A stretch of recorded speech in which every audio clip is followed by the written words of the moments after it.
Hi అండి, నమస్తే. Nandini kitchen ఫుడ్కి స్వాగతం. ఈరోజు recipe veg Manchurian. Veg Manchurian అంటే ఇష్టపడని వాళ్ళు ఎవ్వరు ఉండరు, అందరికీ చాలా చాలా ఇష్టం కదా. సింపుల్గా ఈజీగా ఎలా చేసుకోవాలో నేను చూపిస్తానండి. అది కూడా రెస్టారెంట్ స్టైల్లో చాలా చాలా బాగుంటుంది. ఇంకెందుకు ఆలస్యం, అది ఎలా చేయాలో చూసేద్దాం. రెసిపీలోకి వెళ్ళిపోదాం. మొదటగా దీనికోసం ఒక పెద్ద సైజు క్యాబేజీ గడ్డను తీసుకోవాలి. ఇలా తీసుకున్న దాన్ని గ్రేటర్తో సన్నగా తురిమేసుకోవాలి. చాక్తో కాకుండా నేను గ్రేటర్తో తురుముకున్నానండి. ఇప్పుడు ఒక బౌల్ తీసుకొని మనకు క్యాబేజ్లో ఉన్న వాటర్ని మొత్తం పిండేసుకుంటూ వేసేసుకోవాలి. ఈ విధంగానే మొత్తం వేసేసుకోవాలి. 4 క్యారెట్ని సన్నగా తురిమేసి వేసేసుకోవాలి. ఇప్పుడు ఒక పొటాటోని సన్నగా తురిమేసి వేసేసుకోవాలి. 1 కప్పు వరకు మైదా పిండి, 1/2 కప్పు వరకు కార్న్ ఫ్లోర్ వేసేసుకోవాలి. 1 టీ స్పూన్ ఉప్పు, 1 టీ స్పూన్ కారం, 1 టీ స్పూన్ మిరియాల పౌడర్, 1 టీ స్పూన్ అల్లం వెల్లుల్లి పేస్ట్ వేసుకొని చక్కగా అంతా కలిసిపోయేలాగా కలుపుకోవాలి. మనకు వాటర్ అనేది అవసరం లేదండి, వాటర్ ఏం పట్టదు, క్యాబేజ్లో ఉన్న వాటర్ సరిపోతుందండి. చూసారు కదా వాటర్ లేకుండా ఏ విధంగా అయిందో. ఇప్పుడు వీటిని మంచూరియా బౌల్స్ లాగా చుట్టేసుకోవాలి.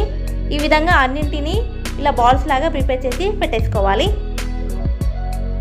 డీప్ ఫ్రై సరిపోయేంత ఆయిల్ వేసేసుకొని ఆయిల్ హీట్ అయ్యాక ఈ మనం ప్రిపేర్ చేసుకున్న మంచూరియా బౌల్స్ ఏవైతే ఉన్నాయో వాటిని ఇందులో ఒక్కొక్కటిగా వేసేసుకోవాలి. నిదానంగా వేసుకోవాలండి.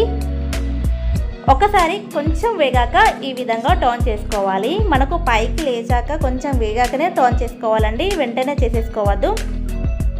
చూసారు కదా, ఈ విధంగా కొంచెం కాలాక ఇప్పుడు వీటన్నింటినీ తీసి పక్కన పెట్టేసుకోవాలి. అన్నింటినీ ఈ విధంగానే ప్రిపేర్ చేసేసుకోవాలి.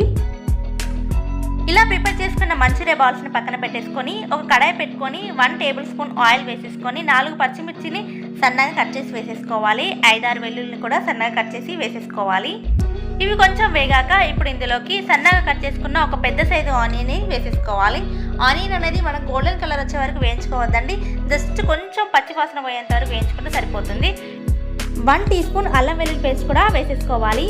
3 టీ స్పూన్ల గ్రీన్ చిల్లీ సాస్, 3 టీ స్పూన్ల red chilli sauce, 1 teaspoon soya sauce, 3 tea స్పూన్ల వెనిగర్, 1 టీ స్పూన్ మిరియాల పౌడర్, 2 టీ స్పూన్ల టమాటా కచప్ కూడా వేసుకొని చక్కగా అంతా కలిసిపోయేలాగా కలుపుకోవాలి.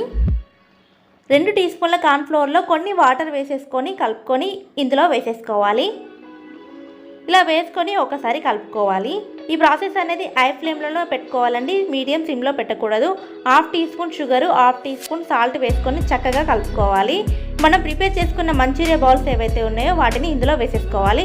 ఇందులో వేసేసుకొని చక్కగా టాస్ చేసుకోవాలండి, హై ఫ్లేమ్లో మాత్రమే టాస్ చేసుకోవాలి. చూసారా, అంతా కలిసిపోయేలాగా కలుపుకొని ఈ విధంగా టాస్ చేస్తూ ఉండాలి. మరీ ఎక్కువసేపు చేయకూడదండి, మనకు మంచూరియా బాల్స్ అనేది మెత్తగా అయిపోతుంది. జస్ట్ అంతా కలిసిపోయి ఒక 2 మినిట్స్ ఉంచుకుంటే సరిపోతుంది. చివరిగా కొత్తిమీర వేసి దింపేసుకుంటే సరిపోతుంది. ఎంతో టేస్టీ అయిన restaurant style veg Manchuria balls మనమే ఇంట్లోనే ఈజీగా ప్రిపేర్ చేసుకోవచ్చు కదా. మీరు కూడా తప్పకుండా ట్రై చేయండి ఈ రెసిపీని. మీ పిల్లలు మీరు ఇష్టంగా తింటారు. నేను చెప్పినట్టుగా కానీ ట్రై చేస్తే మీకు తప్పకుండా రెస్టారెంట్ స్టైల్ వస్తుందండి. ఇంకెందుకు ఆలస్యం, మీరెప్పుడు ఈ రెసిపీని ట్రై చేస్తున్నారు? ట్రై చేసి నా కామెంట్ బాక్స్లో కామెంట్ ఎప్పుడు పెడుతున్నారు? ఈ వీడియో కనుక నచ్చినట్టయితే లైక్ చేయండి, మీ ఫ్రెండ్స్ అందరికీ షేర్ చేయండి. అలాగే మొదటిసారి మన ఛానల్ చూస్తున్న వాళ్ళైతే తప్పకుండా సబ్స్క్రైబ్ చేయండి. పక్కనే ఉన్న బెల్ ఐకాన్ని ప్రెస్ చేయండి. ఓకే అండి, బాయ్.